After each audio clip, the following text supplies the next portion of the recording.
नमस्कार, आपके साथ मैं हूं निशा रौतेला और आप देख रहे हैं राजधानी लाइव। तो चलिए राजधानी लाइव की शुरुआत करते हैं राजधानी की इस बड़ी खबर के साथ। तो आपको बता दें कि आम आदमी पार्टी विधायक व दिल्ली एमसीडी प्रभारी दुर्गेश पाठक ने रविवार को एक प्रेस कॉन्फ्रेंस में कहा कि एक बार फिर से बीजेपी के नेतृत्व में दिल्ली स्वच्छता सर्वे में सबसे फिसड्डी साबित हुआ है और 45 शहरों में दिल्ली सबसे नीचे 37वें स्थान पर आई है और इससे ज्यादा शर्म की बात कुछ और नहीं हो सकती। दिल्ली देश की राजधानी है और प्रधानमंत्री यहाँ रहते हैं, दुनिया भर के राजदूत यहाँ रहते हैं। और दिल्ली एमसीडी प्रभारी दुर्गेश पाठक ने कहा कि 2021 में 47 शहरों में 45वें और 2020 में 47 शहरों में 46वें और 2016 में 73 शहरों में 53वें स्थान पर स्वच्छता सर्वेक्षण में दिल्ली थी। और दिल्ली की जनता इससे आजादी चाहती है। हमारी मांग है कि जल्द से जल्द एमसीडी के चुनाव हों।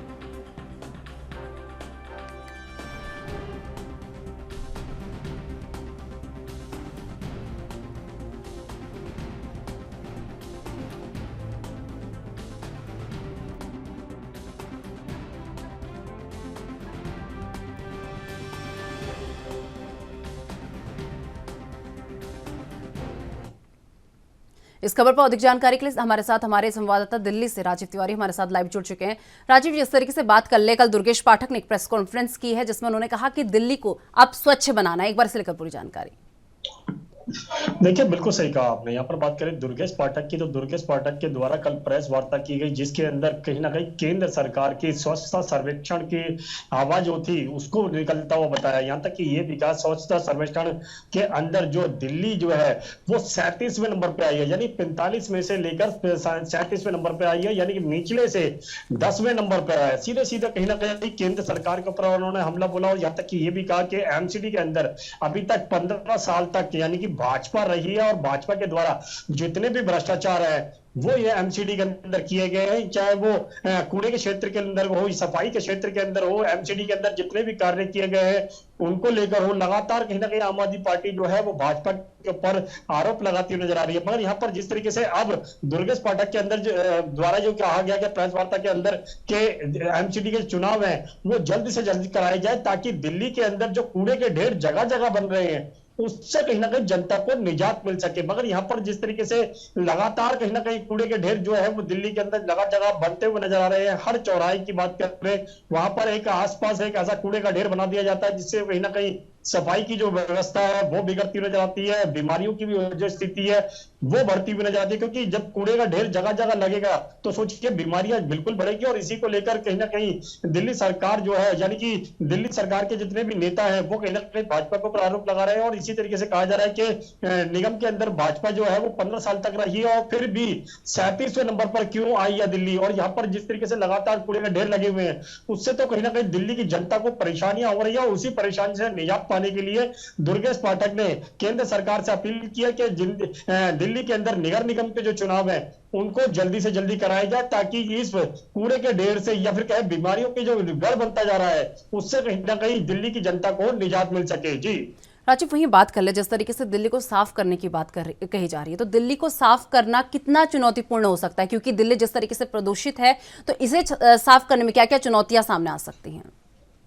देखिए, बिल्कुल सही कहा आपने। यहाँ पर बात करें दिल्ली सरकार की द्वारा बार बार कहा जा रहा है कि दिल्ली के अंदर जगह जगह जो इससे कहीं ना कहीं दिल्ली की जनता की जो तबीयत है वो बिगड़ती हुई नजर आ रही है। मगर यहाँ पर जिस तरीके से आप कहा गया कि जो जगह जगह कूड़े के ढेर है उसको सफा करना होगा, मगर दिल्ली सरकार अगर निगम के अंदर आ भी जाती है तो कहीं ना कहीं उनको इन कूड़े के ढेरों को सफा करने के लिए कहीं ना कहीं बहुत ज्यादा मशक्कत करनी। चलिए राजीव, हमारे साथ जुड़ने के लिए और ये तमाम जानकारी हमारे साथ साझा करने के लिए बहुत बहुत धन्यवाद। तो आपको बता दें कि कांग्रेस की भारत जोड़ो यात्रा देश भर में सुर्खियां बटोर रही है और नफरत के खिलाफ निकाली जा रही इस ऐतिहासिक यात्रा के समर्थन में देश भर में इसी तरह की उप यात्राएं निकाली जा रही है। और इसी क्रम में गांधी जयंती के मौके पर मुंबई में नफरत छोड़ो भारत जोड़ो यात्रा निकाली गई।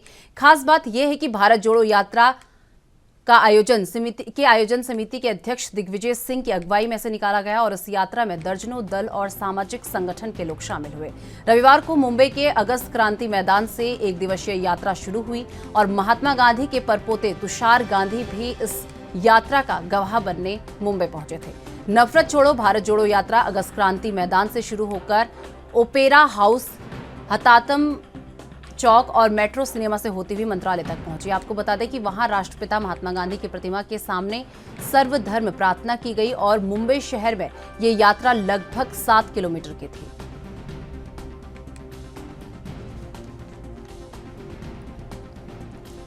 तो आपको बता दें कि कांग्रेस की भारत जोड़ो यात्रा देश भर में सुर्खियां बटोर रही है और नफरत के खिलाफ निकाली जा रही इस ऐतिहासिक यात्रा के समर्थन में देश भर में इसी तरह की उपयात्राएं निकाली जा रही हैं। इसी क्रम में आपको बता दें कि गांधी जयंती के मौके पर मुंबई में नफरत छोड़ो भारत जोड़ो यात्रा निकाली गई और इसकी खास बात यह है कि भारत जोड़ो यात्रा आयोजन समिति के अध्यक्ष दिग्विजय सिंह की अगुवाई में से निकाला गया और इस यात्रा में दर्जनों दल और सामाजिक संगठन के लोग शामिल हुए।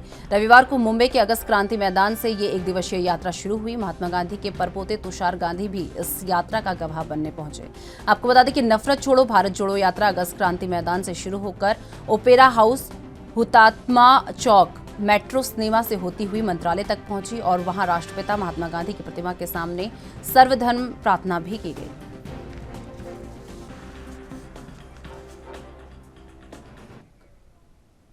इस खबर पर अधिक जानकारी के लिए हमारे साथ मुंबई से हमारे संवाददाता सत्यप्रकाश सोनी हमारे साथ जुड़ चुके हैं। सत्यप्रकाश, मुंबई में कल भारत जोड़ो नफरत छोड़ो भारत जोड़ो यात्रा निकाली गई है। दिग्विजय सिंह की अगुवाई में ये यात्रा निकाली गई है और इसमें शिवसेना, एनसीपी और तमाम दलों ने इसका समर्थन किया है। एक बार इसे लेकर पूरी जानकारी।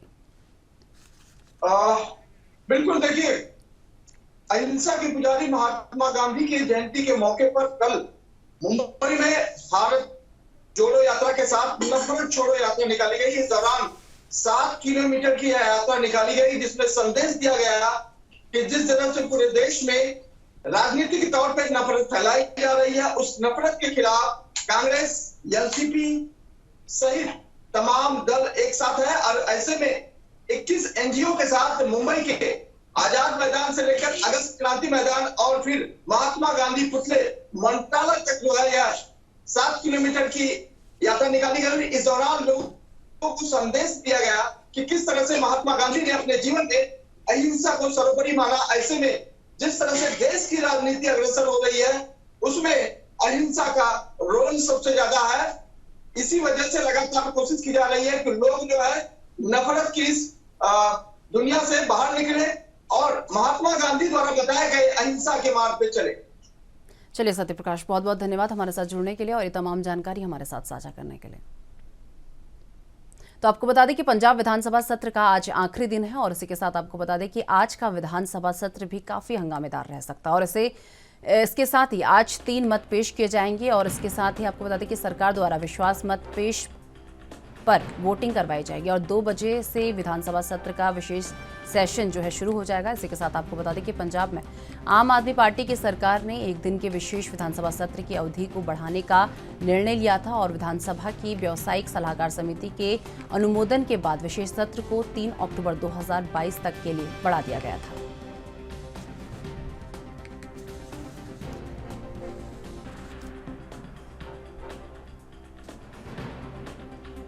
तो आपको बता दें कि विधानसभा सत्र का आज आखिरी दिन है और इसी के साथ आज 3 मत भी जो है पेश किए जाएंगे। काफ़ी हंगामेदार आज का सेशन रह सकता है और 2 बजे से इसकी शुरुआत होगी।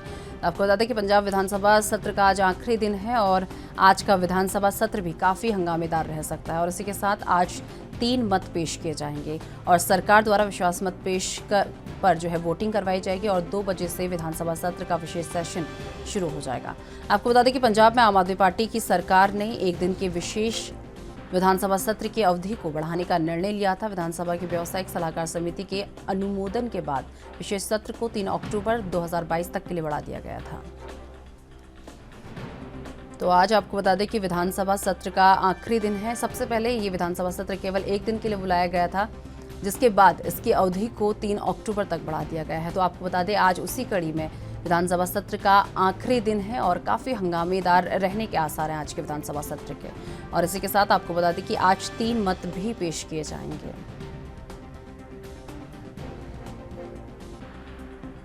तो पंजाब विधानसभा सत्र का आज आखिरी दिन है और आज का विधानसभा सत्र भी काफ़ी हंगामेदार रह सकता है। पंजाबी सिंगर सिद्धू मूसेवाला की हत्या ने पूरे देश को हिलाकर रख दिया है और उनकी हत्या का मामला शांत नहीं हुआ कि अब एक और प्रसिद्ध पंजाबी सिंगर अल्फाज पर जानलेवा हमला हुआ है। बताया जा रहा है कि मोहाली के एक रेस्टोरेंट में मामूली झगड़े के बाद अल्फाज पर यह हमला किया गया था। हमले के बाद घायल हुए अल्फाज की हालत काफी गंभीर बताई जा रही है और मोहाली के फोर्टिक अस्पताल में भर्ती हैं और जहां उनका इलाज चल रहा है। गायक अल्फाज पर हमले की सूचना पॉप सिंगर हनी सिंह ने अपने इंस्टाग्राम पर उनकी एक तस्वीर शेयर करते हुए दी है। हनी सिंह ने जो तस्वीर पोस्ट की है उसमें देखा जा सकता है कि अल्फाज अस्पताल के बेड पर भर्ती हैं और उनके शरीर पर पट्टियां बंधी हुई है। वो बेहोश हैं, उनके सिर पर गंभीर चोटें आई हैं और हनी सिंह ने इस तस्वीर के साथ लिखा कि जो भी इस हमले के पीछे है उसे बख्शा नहीं जाएगा। हनी सिंह ने अपने प्रशंसकों से अल्फाज की जल्द ठीक होने की प्रार्थना करने का भी जो है आग्रह किया है।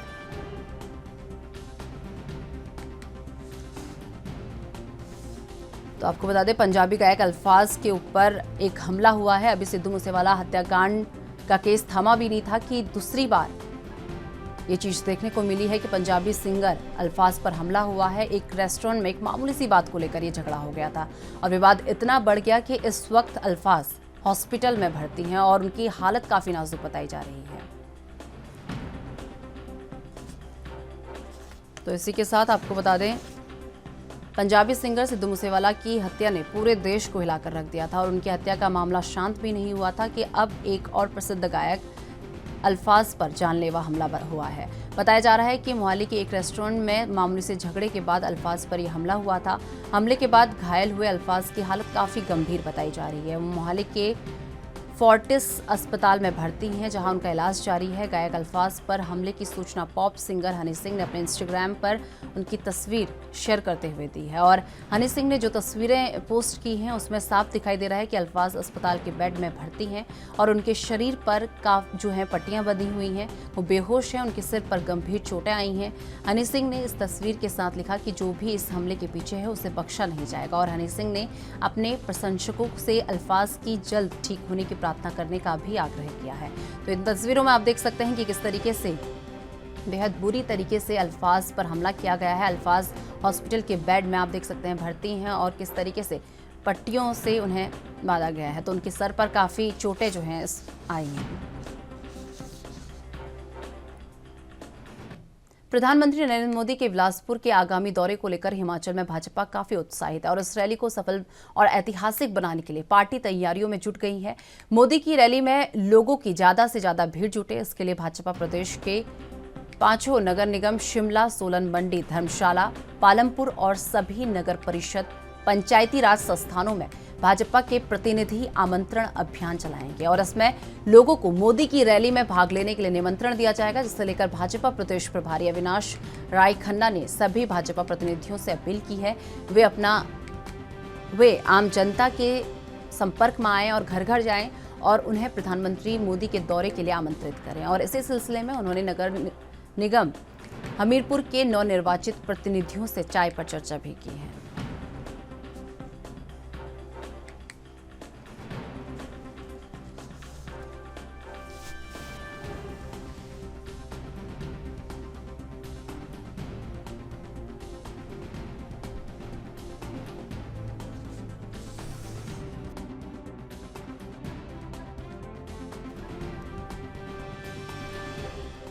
इस खबर पर अधिक जानकारी के लिए हमारे साथ हमारी ब्यूरो चीफ हिमाचल से टीना ठाकुर जी हमारे साथ जुड़ चुके हैं। टीना जी, पीएम मोदी के बिलासपुर दौरे को लेकर बीजेपी द्वारा क्या क्या तैयारियां अभी तक कर ली गई हैं, एक बार इसे लेकर पूरी जानकारी।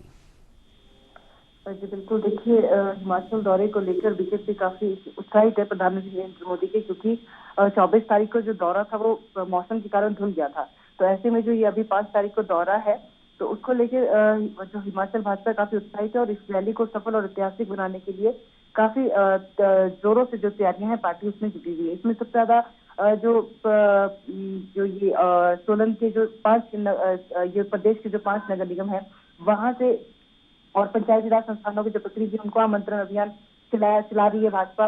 विभिन्न डोर टू डोर जाके लोगों को आमंत्रण दे रही है प्रधानमंत्री नरेंद्र मोदी की रैली का।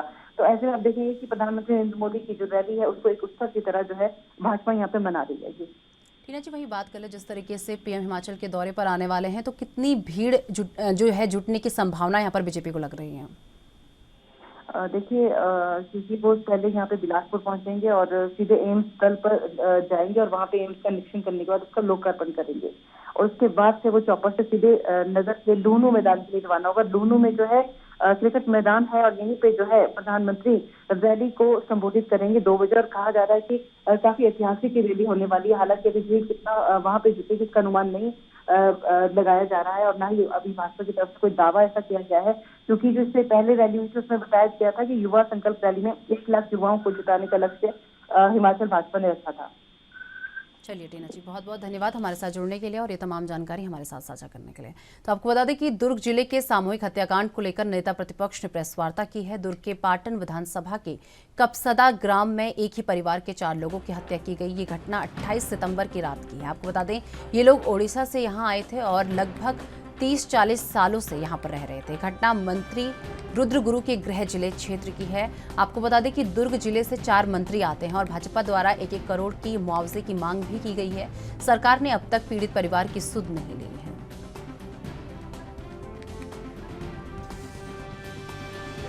इस खबर पर अधिक जानकारी के लिए हमारे साथ हमारे संवाददाता रायपुर से अखिलेश तिवारी हमारे साथ जुड़ चुके हैं। अखिलेश, जिस तरीके से बात कर ले दुर्ग जिले की जहां पर सामूहिक हत्याकांड हुआ है, तो इसे लेकर नेता प्रतिपक्ष ने प्रेस वार्ता की है। अपने प्रेस वार्ता के दौरान उन्होंने क्या क्या चीजें कही हैं, एक बार इसे लेकर पूरी जानकारी।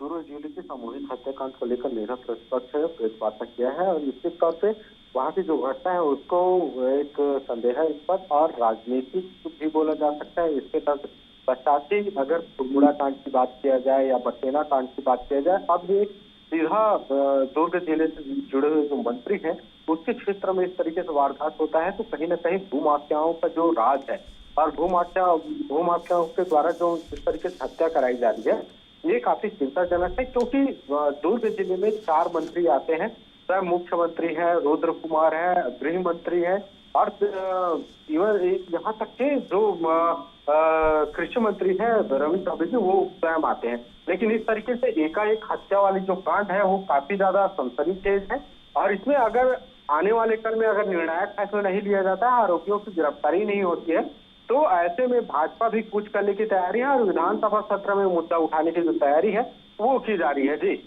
अखिलेश, वहीं बात कर लें, बीजेपी भी लगातार सरकार से 1-1 करोड़ के मुआवजे की मांग कर रही है और वहीं अगर बात करें तो सरकार द्वारा भी अभी तक इस पीड़ित परिवार की कोई सुध नहीं ली गई है। बिल्कुल, यहाँ निश्चित तौर पे जो राज्य सरकार के जो नुमाइंदे होने चाहिए, जो वहाँ के कम से कम प्रशासनिक अधिकारियों को वहाँ पहुँच करके सांत्वना देना चाहिए, ऐसी कोई भी कार्य नहीं किया गया है। तो निश्चित तौर पर भाजपा वाले जो इसमें जा करके उनको एक तरीके से सांत्वना भी दिए हैं और निश्चित तौर पे ये राजनीतिकरण की प्रक्रिया जो है अब प्रारंभ हो गई है। अगर उनको 1 करोड़ का मुआवजा भी नहीं मिलता है तो आने वाले कल में जो चक्का जाम है वो भी करने की तैयारी है। साथ ही साथ उड़ीसा के जो रहने वाले हैं, अगर ये कार्य राज्य सरकार के द्वारा नहीं किया जाता है तो उड़ीसा सरकार से निश्चित तौर पर गुहार लगाने की जो बात कही जा रही है। जी अखिलेश, वहीं बात कर लें तो विपक्ष इस हत्याकांड को लेकर सरकार पर कितना हमलावर नजर आ रहा है? जी, सरकार के ऊपर हमलावर की बात किया जाए तो बीजेपी निश्चित तौर पे एक नई रणनीति बना रही है। खास तौर से युवा मोर्चा के जो पदाधिकारी हैं उनका कहना है कि अगर जो मृतक परिवार है उनके परिवारजन को कुछ नहीं मिलता है, मुआवजा राशि नहीं मिलती है, ऐसी स्थिति में चक्का जाम करने की जो तैयारी है युवा मोर्चा निभाएगी। इसके साथ साथ जो महिला मोर्चा है वो भी इसके साथ खड़ी हुई है, क्योंकि पहले भी देखने को मिले हैं जैसे ही कांग्रेस की सत्ता आई है तो खुड़मुड़ा में लगभग 5 से 6 लोगों की हत्या कर दी गई थी, आग से जला दिया गया था। इसके अलावा बठेना कांड जो काफी फेमस था, विधानसभा सत्र चल रहा था उसके दौरान में ही पानी टंकी में एक के बाद एक लाशें रखी गई थी। ऐसी बड़ी बड़ी घटनाएं दुर्ग जिला जो पाटन क्षेत्र है ऐसे क्षेत्र में हुए हैं। स्वयं मुख्यमंत्री के क्षेत्र है जिसमें डीजीपी डीएम अवस्थी पहुंचे हुए थे। लेकिन अब दुर्ग जिले में ये भी हत्याकांड जिसमें 5 लोगों की हत्या कर दी गई है, ये बड़ा सिलसिला चलते आ रहा है। अगर इसके ऊपर लगाम नहीं लगाई जाती है तो निश्चित तौर पे आने वाली जो कल है उसमें भाजपा किस तरीके से कूच करती है ये देखने वाला विषय रहेगा और ये राजनीतिकरण की जो पुष्टि है वो तय होने वाली बात कही जा रही है। जी चलिए अखिलेश, बहुत बहुत धन्यवाद हमारे साथ जुड़ने के लिए और ये तमाम जानकारी हमारे साथ साझा करने के लिए।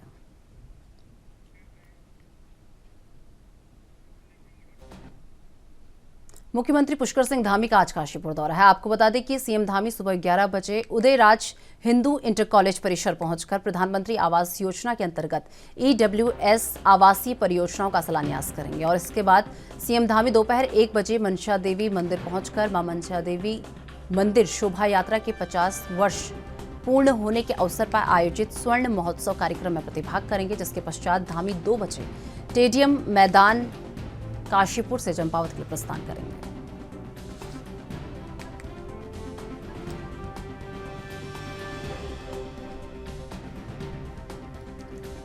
तो आपको बता दें कि आज सीएम पुष्कर सिंह धामी काशीपुर दौरे पर रहने वाले हैं और इसी के साथ आपको बता दें कि सीएम धामी सुबह 11 बजे उदयराज हिंदू इंटर कॉलेज परिसर पहुंचकर प्रधानमंत्री आवास योजना के अंतर्गत EWS आवासीय परियोजनाओं का शिलान्यास करेंगे।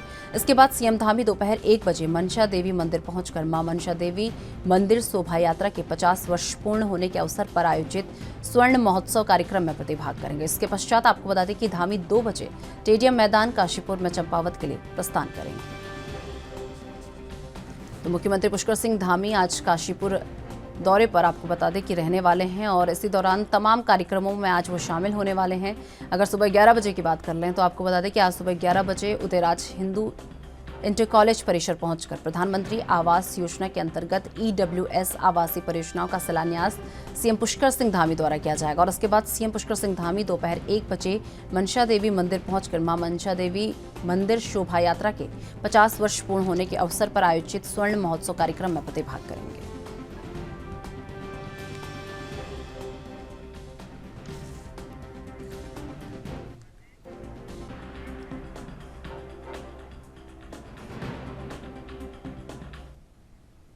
इस खबर पर अधिक जानकारी के लिए हमारे संवाददाता अजीम खान हमारे साथ जुड़ चुके हैं। अजीम, जिस तरीके से बात कर ले सीएम धामी आज काशीपुर दौरे पर रहने वाले हैं, एक बार उनके दौरे को लेकर पूरी जानकारी की कितने बजे तक वो वहां पहुंच सकते हैं, एक बार इसे लेकर पूरी अपडेट। आपको बता दें कि इस तरीके से काशीपुर मुख्यमंत्री पुष्कर सिंह धामी जो पहुंचते हैं और उनका दौरे की अगर बात करी जाए तो वो लगभग 10:50 पर उनका पहुंचने का समय रखा गया है निर्धारित। जो उदयराज हिंदू इंटर कॉलेज के मैदान में उनका हेलीकॉप्टर उतरेगा, जिससे वो सीधा उसके बाद वो उदयराज हिंदू इंटर कॉलेज परिसर पहुंचेंगे। वहां पर लगभग वो कई करोड़ की योजनाओं का शिलान्यास करेंगे और साथ साथ वहां उदयराज हिंदू इंटर कॉलेज के बाद सीधा मां मनसा देवी जो शोभा यात्रा पिछले 50 वर्ष से निकलती चली आ रही है, उस शोभा यात्रा के विशेष प्रोग्राम में हुए उस समय और उसके बाद फिर वो चंपावत के लिए रवाना हो जाएंगे। जी अजीम, वहीं बात कर लें, जिस तरीके से आपने कहा कि आज करोड़ों की परियोजनाओं का वो शिलान्यास करने वाले हैं, तो वो कौन कौन सी परियोजनाएं होंगी जिसका सीएम पुष्कर सिंह धामी आज शिलान्यास करेंगे? आपको बता दूं, उदयराज हिंदू इंटर कॉलेज के परिसर में पहुंचते हुए वो प्रधानमंत्री आवास योजनाओं के अंतर्गत जो है EWS आवासीय परियोजनाओं का शिलान्यास करेंगे, जिसमें वो लगभग 12 बजे के आसपास जो है इन परियोजनाओं का शुभारंभ करेंगे। जी चलिए अजीम, बहुत बहुत धन्यवाद हमारे साथ जुड़ने के लिए और ये तमाम जानकारी हमारे साथ साझा करने के लिए।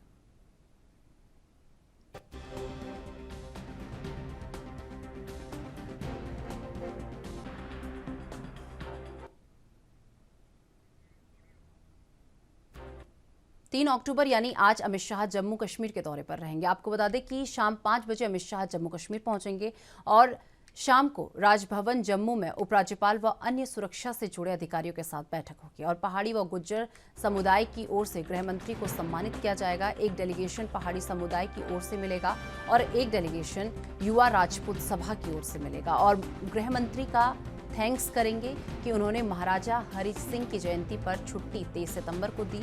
और आपको बता दें कि व्यापारी वर्ग व अन्य कुछ संगठन भी आज शाम को अमित शाह से मिलेंगे।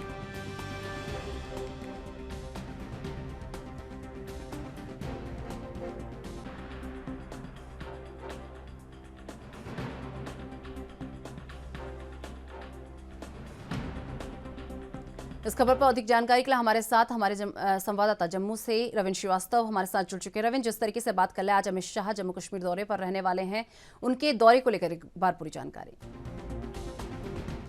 अमित शाह आज करीब पहले उनका आने का समय था वो करीब 5 बजे, लेकिन अब उनके शेड्यूल में थोड़ा सा चेंज हुआ है। वो करीब 7 और 8 बजे के बीच में जम्मू पहुंचेंगे और सीधा वहां से राजभवन पहुंच जाएंगे। हो सकता है वहां पर कुछ डेलीगेशन से वो मुलाकात कर सकते हैं, क्योंकि जिस प्रकार से अमित शाह का दौरा एक अहम दौरा माना जा रहा है, उसके चलते हालांकि सुरक्षा के पुख्ता इंतजाम किए गए हैं। जम्मू और कश्मीर में 100 अतिरिक्त टुकड़ियां जो हैं उनको तैनात कर दिया गया है और यहाँ से कल कहा जाए अमित शाह राजौरी में एक जनसभा को संबोधित करेंगे और वहां से आने के बाद सीधे माता वैष्णो देवी जाएंगे और फिर अगले दिन श्रीनगर पहुंचेंगे और वहां पर बारामूला में जनसभा को संबोधित करेंगे और उस श्रीनगर से आने के बाद जम्मू के कन्वेंशन सेंटर में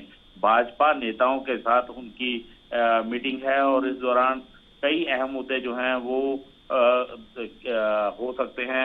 हालांकि राजौरी में जिस प्रकार से वो पहुंचेंगे वहां पर हो सकता है कि जो पहाड़ी लोग हैं उनको एसटी का दर्जा दिया जाए, क्योंकि देखा जाए तो जिस प्रकार से एनसी और पीडीपी का एक गढ़ माना जाता है बारामूला और राजौरी का इलाका, तो वहां पर सेंध लगाने की कोशिश जरूर अमित शाह करेंगे, क्योंकि लगातार कहा जाए तो आने वाले चुनाव जिस प्रकार से कहा जा रहा है पहले नवंबर माह में होने थे, अब अटकलें यही लगाई जा रही है कि हो सकता है कि मार्च के माह में जम्मू कश्मीर के इलेक्शन जो है हो सकते हैं। उसको लेकर कहीं ना कहीं अमित शाह जो हैं एक बड़े उनके दौरे के दौरान कहा जाए तो बड़े अनाउंसमेंट भी जो उनकी है वो कर सकते हैं, लेकिन शाह की इस बार की रैली जो है वो जम्मू कश्मीर के लिए अहम होगी, क्योंकि कई सौगात वो यहाँ पर दे सकते हैं। जी रविंद्र, वहीं बात कर ले, कितनी टाइट इस बार सिक्योरिटी रहेगी अमित शाह की, क्योंकि जिस तरीके से लगातार देखा गया है कि जो आतंकी संगठन है वो काफी सक्रिय हैं इस पर। जी बिल्कुल, देखिए अमित शाह के दौरे से ठीक पहले उधमपुर में 2 ब्लास्ट हुए हैं। उसको लेकर कल डीजीपी ने खुद खुलासा किया है कि पाकिस्तान में बैठा जो हैंडलर है उसने यहाँ के एक पूर्व आतंकी जो है, जो आतंकवाद का राज छोड़ चुका था, उसको ये जिम्मा दिया था कि तुम सोशल मीडिया के जरिए उसने स्टिकी बम भी जो है हीरानगर के इलाके से लाकर बसंतगढ़ और बसंतगढ़ से फिर उधमपुर में उसने ब्लास्ट किए थे। तो कहीं ना कहीं शाह के दौरे को लेकर जो है काफी सुरक्षा के इंतजाम किए गए हैं। अर्धसैनिक बलों की 100 कंपनियां जो हैं वो तैनात की गई हैं हर जगह पर। जहां भी उनका कार्यक्रम है वहां से पहले ही सुरक्षा के पुख्ता इंतजाम जो है उनको कर दिया गया है। जितनी भी सुरक्षा एजेंसियां हैं उनको क्योंकि जिस प्रकार से कहा जाए लगातार पाकिस्तान से कोशिश की जा रही है कि अमित शाह के दौरे को डिस्टर्ब किया जाए, क्योंकि अमित शाह जम्मू कश्मीर के अंदर कई बड़े घोषणाएं जो हैं वो कर सकते हैं, जिसको लेकर पाकिस्तान में बैठे आतंकियों के आका जो हैं उनको ये हजम नहीं हो रहा है। और यही वजह है कि कहीं ना कहीं अमित शाह के दौरे को डिस्टर्ब करने की कोशिशें जो हैं वो की जा रही हैं। और 100 अतिरिक्त अर्धसैनिक बलों की 100 कंपनियां जो हैं उनको तैनात किया गया है। सुरक्षा के काफी पुख्ता इंतजाम जो है वो किए गए हैं। कल मॉक ड्रिल भी की गई थी सुरक्षा के मद्देनजर। और आज जिस प्रकार से अमित शाह का दौरा है, इससे पहले कई खास करके सुरक्षा की बात की जाए तो कल खुद डीजीपी ने कहा है कि सुरक्षा के व्यापक इंतजाम जो हैं वो किए गए हैं। और इसी वजह से 48 घंटे के अंदर अंदर जिस टेरर मॉड्यूल ने जो ब्लास्ट किए थे उसको ध्वस्त किया गया है। जी रविंद्र, वही बात करें जिस तरीके से 3 दिवसीय दौरे पर जम्मू कश्मीर अमित शाह जो है आज पहुंचने वाले हैं, तो उसी कड़ी में कल का क्या शेड्यूल रहेगा? कल कहा जाए तो कल राजौरी के अंदर उनकी एक जनसभा को संबोधित करेंगे और फिर वहां से माता वैष्णो देवी जा सकते हैं। माता वैष्णो देवी पहुंचकर माथा टेकेंगे और फिर उसके आने के बाद फिर से जम्मू पहुंचेंगे और जम्मू से फिर दूसरे दिन जो है वो श्रीनगर के लिए रवाना होंगे और बारामूला में जो है अपनी जनसभा को संबोधित करेंगे। चलिए रविंद्र, बहुत बहुत धन्यवाद हमारे साथ जुड़ने के लिए और ये तमाम जानकारी हमारे साथ साझा करने के लिए।